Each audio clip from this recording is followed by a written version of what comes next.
परम शांति बापूजी। बापूजी आपका स्वागत है। बापूजी आज हम ये जानना चाहते हैं कि वाइब्रेशन की जो शक्ति है उसकी वाइब्रेशन की स्पीड लिमिट क्या है। क्या वो समय, स्पीड, स्पेस और डायमेंशन, ये तीनों चीज़ से परे जा सकती है। क्या वाइब्रेशन जो है धरती लोक के मनुष्यों के वाइब्रेशन, उनकी मृतक रिलेटिव की आत्माएं अगर वो जनलोक, महलोक और स्वलोक में भी बैठे हुए हैं तो क्या धरती लोक के मनुष्य के वाइब्रेशन ऊपर तक जा सकते हैं? और अगर जा रहे हैं तो उन आत्मा के वाइब्रेशन वापस धरती लोक में आ सकते हैं? तो हम ये वाइब्रेशन का जो साइंस है वो जानना चाहते हैं। तो आप हमें कृपया बताएं कि वाइब्रेशन, समय, स्पीड और डायमेंशन कहाँ तक उसकी लिमिट है। परम शांति। देखो, जो मनुष्य आत्मा अगर किसी उसके मरी हुई कोई प्रियजन को याद करती है और वो प्रियजन अगर वो दूसरे लोक में या स्वर्गलोक में या उसके ऊपर जनलोक, महलोक, तपलोक तक हैं, अगर गया है वो आत्माएं, और यहाँ उसको वो वाइब्रेशन से याद करती हैं या वाइब्रेशन उसको भेजती हैं, किसी भी तरह उसको टच करना चाहते हैं या बुलाना चाहती हैं। कई लोग ऐसे एक्सपेरिमेंट भी करते हैं कि बुलाने के लिए, कि हमारे प्रियजन को हम बुलाएं या किसी में प्रेस करा के बुले। तो अगर आत्मा के जो वाइब्रेशन है, जो मनुष्य आत्मा के जो वाइब्रेशन है, वो वाइब्रेशन की इफेक्ट कहाँ तक जाती है। अगर वो मनुष्य आत्माओं की इफेक्ट तो अगर साधारण मनुष्य की तरह ये बुलाते हैं, जैसे एक ओझा है, तो ओझा अगर अपनी साथ जो आत्माएं होती हैं, भूत प्रेत जो पालते हैं ओझा है, अगर वो उसके जरिए अगर बुलाना चाहती है तो वो ज़्यादा से ज़्यादा यहाँ 200 किलोमीटर की रेंज में जो आत्माएं हैं उनको ही बुला सकता है। ओझा इससे ज़्यादा दूर वाली आत्माओं को वो नहीं बुला सकता। अगर ये आत्माएं 200, 300, 400, 500 किलोमीटर से ऊपर अगर आत्माएं चली जाती है तो नष्टोमोह हो जाती है, और वो नष्टोमोह बनने वाली आत्मा ही ऊपर जा सकती हैं, कि नष्टोमोहा स्मृति लब्धा बोला हुआ है। जब नष्टोमोह आत्मा बन जाती है तो वो ऊपर के फिर पहले लोग, भूलोक से बबुरु लोक, फिर इसके ऊपर स्वर्ग लोग, वो आत्माएं भोग नहीं भोगना चाहती। तो स्वर्ग में भी जाने वाली आत्माएं यहाँ धरती पर वापस कितना भी बुलाओ नहीं आएगी। जिन्होंने ज़्यादा से ज़्यादा 500 किलोमीटर या 1000 किलोमीटर क्रॉस कर लिया और नष्टोमोह की स्टेज है, तो उनको अगर वो रेंज पहुंचती है तो भी वो नहीं आएगी, आत्मा नहीं आएगी। और वो उसके अंदर थोड़ा सा मोह रह गया है कि जैसे कोई ये, जैसे धर्म, मठ, पंथ, संप्रदाय चलाने वाली आत्मा है, समझो काफ़ी ऊपर रहती है, मगर उसको अपना धर्म, मठ, पंथ, संप्रदाय चलाना है, इसलिए उसमें प्रवेश करके आती हैं। जैसे दादी गुलजार के अंदर दादा लेखरा जाते हैं तो वो 500 किलोमीटर के आसपास ही वो सूक्ष्मवतन उनका है, इसके ज़्यादा ऊपर नहीं है उनका सूक्ष्मवतन। जहाँ ब्रह्मा बाबा कहते हैं कि सूक्ष्मवतन से आते हैं तो वो 500 किलोमीटर ऊपर ही है, इससे ज़्यादा ऊपर नहीं है ब्रह्मा बाबा का। और उसको जो जो एडवांस में चली गई आत्माएं जो कहते हैं, जो ब्रह्मा कुमारी में, तो केवल 500 किलोमीटर है, और वो नष्टोमोह नहीं है क्योंकि इनका मोह है अपनी संस्था में। तो हर कोई जो आत्माएं जिनका संस्था में मोह है 500 से 1000 किलोमीटर तक रेंज में रहते हैं, मगर वो अच्छे काम करने वाले हैं।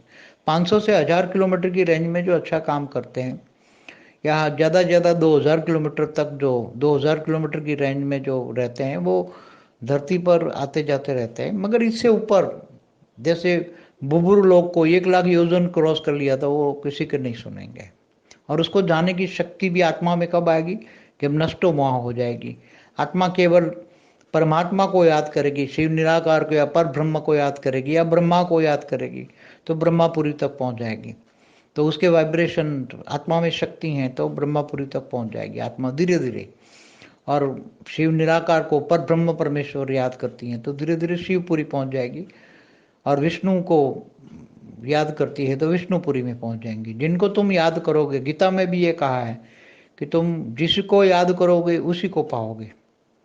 इसलिए अंतमति सो गति, आत्मा ऊपर की तरफ चली जाती हैं, और यहाँ बुलाने पर आत्माएं नहीं आती हैं, कितना भी बुला लो वो आत्माएं नहीं आती है। हाँ, मगर उसको वहाँ तक वाइब्रेशन आत्माओं का, मनुष्य आत्माओं का वाइब्रेशन नहीं आता। मगर जब ऋषि मुनि तपस्या करते हैं और ब्रह्मा की तपस्या करते हैं या विष्णु की तपस्या करते हैं और या आत्म स्वरूप में स्थित होकर या उनके मंत्र बोलते हैं, जब देवताओं का मंत्र बोलते हैं, हम ब्रह्मास्मि शिवोम शिवोम, तो ऐसे जो मंत्र दिए गए हैं, ओम नमः शिवाय, ओम नमः शिवाय, तो ओम नमः शिवाय जब बोलते हैं तो शिवपुरी में जो आकारी शिव है वहां तक वाइब्रेशन जाते हैं, शिव और शक्ति तक, इस ब्रह्मांड के शिव शक्ति तक वाइब्रेशन उसके जाते हैं। तुम जिसको याद करते हो उसको मंत्र के जरिए पहले जाते थे। अब मगर अभी जो देवी देवता है, मैंने बोला जो देवी देवता हैं वो सब मनुष्य बन गए हैं, या आकारी रूप में इस ब्रह्मांड के 200 कला के अंदर ही, 200 किलोमीटर के अंदर ही है, क्योंकि उसके पास पावर नहीं है।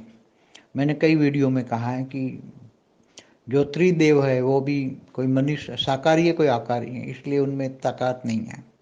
इसलिए वाइब्रेशन, मनुष्य आत्माओं का वाइब्रेशन कहाँ तक जा सकता है, वो मनुष्य आत्माओं की आत्मा की स्टेज है पर है। अगर वो मनुष्य आत्माओं को ज्ञान है, ज्ञान स्वरूप है और जीवन में ज्ञान को धारण किया है, तो वो आत्मा अगर ऑलमाइटी ऑथोरिटी की बेहद की कला के परम धाम में निराकार स्वरूप को भी याद करती हैं, और अगर ऑलमाइटी के साकार रूप को जानती है और चित्र में विचित्र को याद करती हैं, और जब नष्टो मोह हो जाती है, पूरी लाइट का अनुभव करती है, देह और आत्मा और शरीर दोनों लाइट स्वरूप, तो वो आत्मा के वाइब्रेशन जिसको तुम याद करोगे वहां तक जाएंगे और वो वाइब्रेशन से पावर आएगा। इसलिए बेहद की आत्मा ही ये सब बातें समझ सकती हैं। बेहद की आत्माओं को ही मैं ज्ञान देने की कोशिश करता हूँ, और हमारा ज्ञान केवल बेहद की आत्माओं में भी 108 का है। इसलिए वाइब्रेशन यहाँ फैलाने वाली आत्माएं जो है अगर हाई क्वालिटी है तो उनके वाइब्रेशन दूर तक जाते हैं, इवन दूसरे ब्रह्मांडों तक भी जा सकते हैं। अगर महाशिव को याद करते हैं तो महाशिव तक जाएंगे, और यूनिवर्स के मालिक को याद करते हैं तो वहाँ तक जाएंगे। जिनको तुम याद करेंगे वहाँ तक वाइब्रेशन जाएंगे। उसका ज्ञान होना जरूरी है, नॉलेज। पहला सब्जेक्ट है ज्ञान। अगर ज्ञान से तुम जिसको जानते हो उसको याद करोगे तो वहाँ तक पहुँच जाएंगे। बाकी साइंस भी ये कहता है कि अगर तुम्हारे दूसरे ब्रह्मांडों में या मतलब पैरेलल यूनिवर्स में भी अगर तुम्हारे दूसरे रूप है, कई रूप तुम्हारे हैं, प्रतिरूप है तुम्हारे, तो वहाँ तक भी वाइब्रेशन जा सकते हैं। मगर वो वाइब्रेशन पहुँचने में टाइम लगेगा, क्योंकि आत्मा की अगर पावर आत्म स्वरूप में स्थित है तो परम लाइट की गति होती है, तो वो बहुत स्पीड होती है। परम लाइट की गति माना वो 1 सेकंड में वहाँ तक पहुँच जाएंगे और वो उसको इफेक्ट करेगा। अगर यहाँ कोई नेगेटिव सोचता है तो नेगेटिव सोच वाले के वाइब्रेशन इतने दूर तक नहीं जाते, मगर 200 किलोमीटर तक उसके वाइब्रेशन जाते हैं नेगेटिव सोच वाले को। और नेगेटिव सोच वाले 200 किलोमीटर तक वायुमंडल खराब कर सकते हैं। उसकी आत्मा में इससे ज़्यादा दूर तक जाने की उसमें कैपेसिटी नहीं है। मगर जो हाई क्वालिटी आत्मा है वो आत्म स्वरूप में स्थित होकर, मगर जो आत्म स्वरूप में स्थित होता है तो वो परम शांति के वाइब्रेशन फैलाएगा। तो परम शांति के वाइब्रेशन दूर तक फैलेंगे, बहुत दूर तक जाएंगे। इसलिए वाइब्रेशन की इफेक्ट जो मनुष्य आत्मा जिस रूप में है, जिस स्टेज में है, स्थित प्रज्ञ अवस्थाओं में, आत्मस्वरूप की अनुभूति में, आत्मज्ञान है, परम ज्ञानी है, बेहद के ज्ञानी है, तो ज्ञान स्वरूप की आत्माओं को ये बातें समझ में आएगी और उनके वाइब्रेशन बहुत दूर तक जाएंगे। इसलिए ज़्यादा तो और भी मेरी वीडियो बोला हुआ है कि आत्माओं के वाइब्रेशन कहाँ कहाँ तक जाते हैं। ये मैंने अलग अलग वीडियो में बोला हुआ है, आप सारे वीडियो देखें। उसमें सभी अलग अलग वीडियो में अलग अलग टॉपिक पे अलग अलग रिलेशन में अलग अलग बातें की हैं। तो ये बहुत गहरा सब्जेक्ट है, उसमें 5-10 मिनट में कुछ नहीं बोला जाता, उसका तो बहुत गहरा ही है, मगर बड़े रूप से समझा देता हूँ। परम शांति।